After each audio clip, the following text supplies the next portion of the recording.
Old का मतलब होता है बहुत ज्यादा बुजुर्ग। अब बुजुर्ग का मतलब एक बात समझ में आ रहा है कि यार अगर आपकी उम्र 1 साल है और 1 साल से आप हो गए 60 साल के तो आप तो बुजुर्ग हो गए। इसका मतलब हो गया कि 1 से 60 साल का जो टाइम है, बताओ वो छोटा टाइम है, शॉर्ट टाइम है या फिर लॉन्ग टाइम है। भाई लॉन्ग टाइम हो गया ना यार, 60 साल का तो पूरा जीवन जवानी निकल गई, पूरा पढ़ाई लिखाई निकल गई, तो लॉन्ग टाइम हो गया। यहां तक याद हो गया। अब सर लव को कैसे याद रखें? पहली बात तो आप अपने आंसर तक पहुंच जाएंगे, उसके बाद ट्रिक बताता हूं।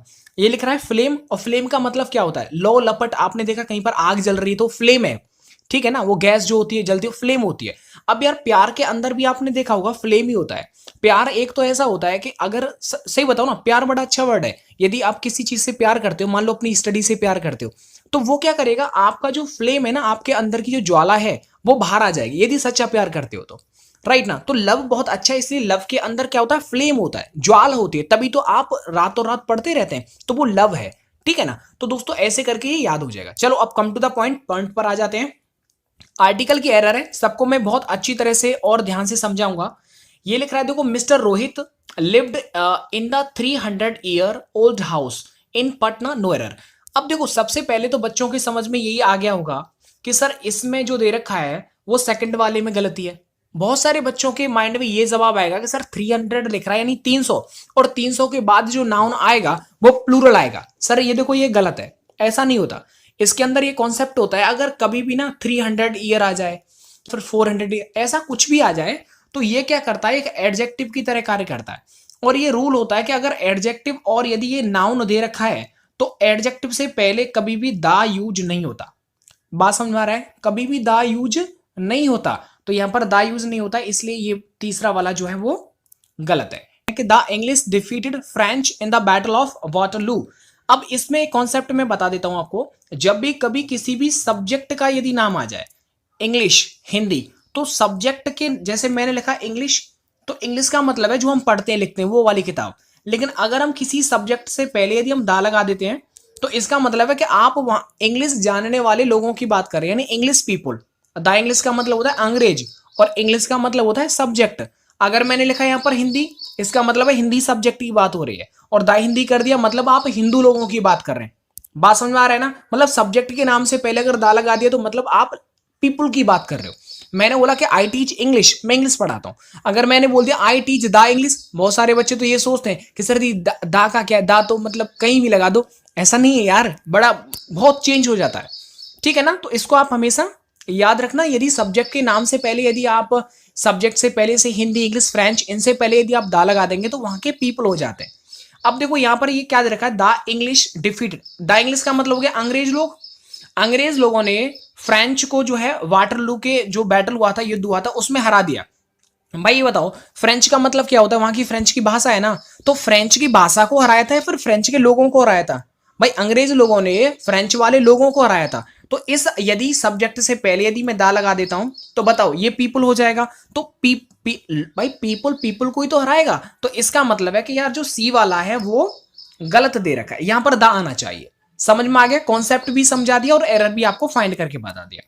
इसके बाद देखिएगा ये लिख रहा है, अच्छी तरह से ध्यान से समझ लेना, I am elder than you. ये एक्चुअल में आर्टिकल का नहीं, अलग से लिख लिया मैंने। अब सोचो इसमें क्या एरर होगा, जल्दी से दिमाग लगाओ और सोच के बताओ इसके अंदर एरर क्या हो सकता है। अब देखो ज्यादा वक्त मत गवाना। ये क्या लिख रहा है, देखो एल्डर ना, एल्डर के बाद आप सोच रहे होंगे यानी I am elder than you, यानी मैं तुमसे बड़ा हूं। भाई एल्डर का मतलब क्या होता है? एल्डर का मतलब होता है सीनियर।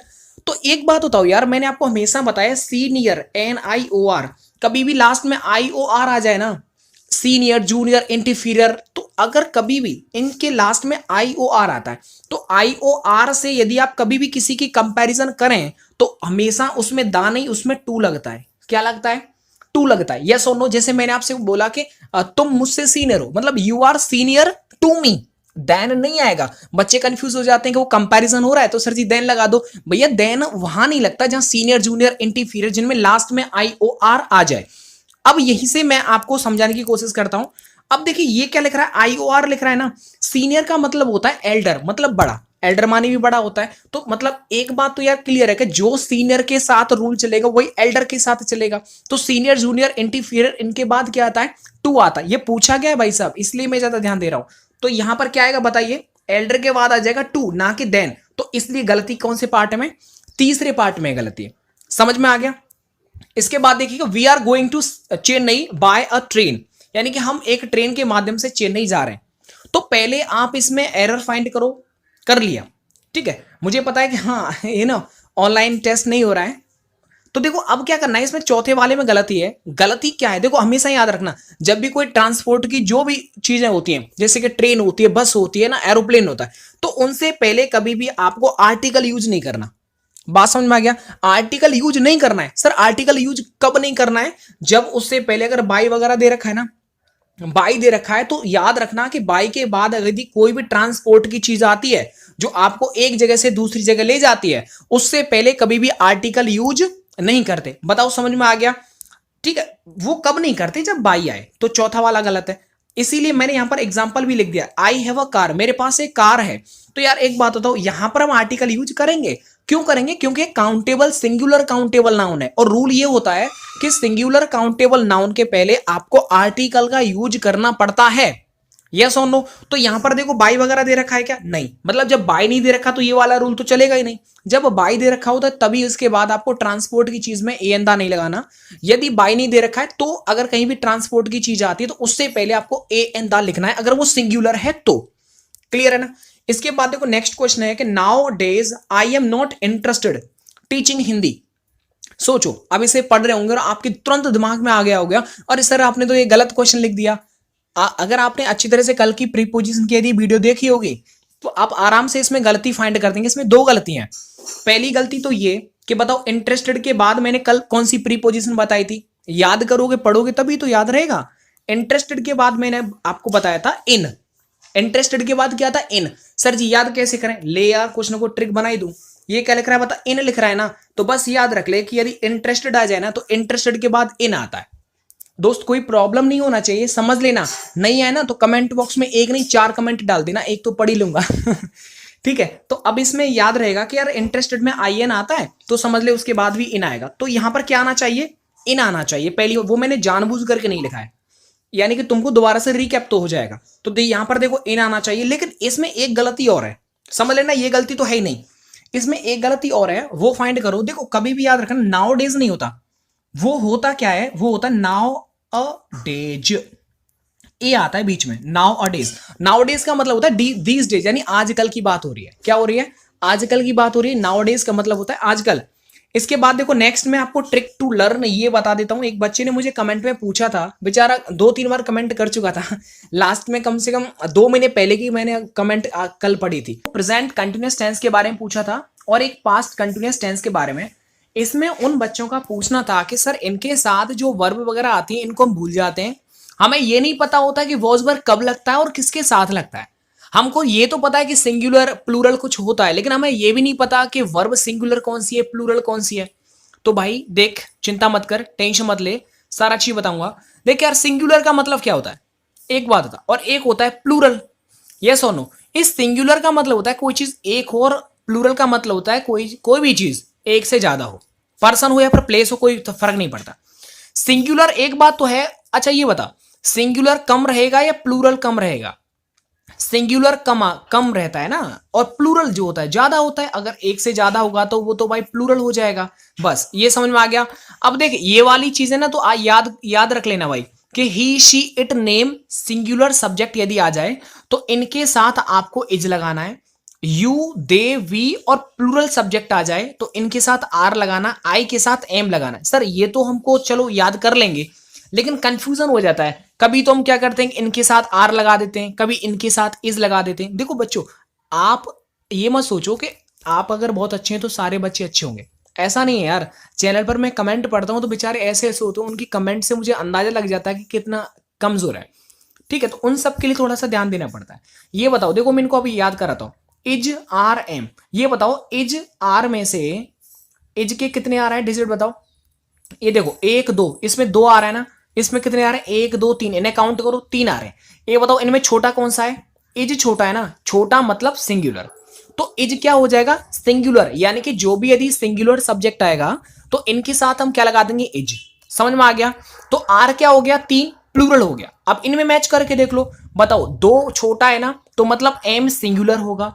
भाई आई के साथ आता, आई सिंगुलर ही होता है। और आर जो होता है वो बड़ा होता है, तो ये हो जाएगा प्लूरल। समझ में आ गया। अब देखो इन्हीं को जो मैंने ये सब चीज बताई है ना, इन चीजों को अब आपको एक्स्ट्रा याद नहीं करना, आप यहीं से याद रख लेंगे। पास्ट कंटिन्यूअस की जो वर्ब होती है, बॉज और वर्ब, इनको याद करने का तरीका बहुत सरल है। ये भी ट्रिक बता देता हूं।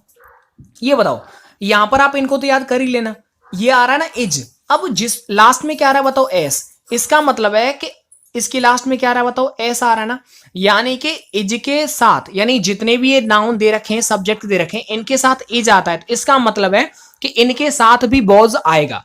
क्यों आएगा, भूल भी नहीं पाएंगे क्योंकि दोनों में एस आता है। तो याद रखेंगे यार, जो सब्जेक्ट इज का होगा वही सब्जेक्ट जो है उसका वॉज का हो सकता है। दोनों में सेम सिमिलरिटी आ गई। इसके बाद देखिएगा, ये सारे प्लूरल हैं, इनके साथ आर आता है, तो अब कंफ्यूज हो जाएंगे, सर वॉज आए या फिर वर आए इन सभी के साथ। भाई ऐसा बता दो कि अलग से याद ना करना पड़े। लास्ट में क्या रहा बताओ, आर ई, तो देखो इसमें क्या रहा है, आर ई, ये दोनों मैच कर रहे हैं ना। इसका मतलब ये हुआ कि इनके साथ क्या आएगा, आर, तो इनके साथ भी वर ही आएगा। ठीक है ना, तो याद हो जाएगा, नहीं हो जाएगा, कोई दिक्कत नहीं है ना। यानी जो आर के साथ आता है सब्जेक्ट, राइट ना, वही वर का सब्जेक्ट हो सकता है। जो वॉज का होगा वही इज का होगा, क्योंकि दोनों में सिमिलरिटी मैंने बता दिया। आई सिंगुलर इसलिए ये अलग से होता है एम। अच्छा अब देखो यहां पर मैं आपसे पूछता हूं, आप खुद बताना, इनमें क्या करना है आपको कि सिंगुलर वर्ब छांटनी है। छांटो, लगाओ दिमाग। मैं आपको थोड़ा हाईलाइट कर देता हूं।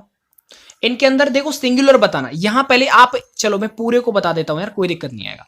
ये देखो ये लिख रहा है ना दो, इसमें दो आ रहा है ना, आ रहा नहीं आ रहा, दो लेटर आ रहे हैं, इसमें कितना आ रहा है, तीन, इसमें दो, इसमें तीन, इसमें कितना आ रहा है, चार, और इसमें आ रहा है तीन, और इसमें आ रहा है चार।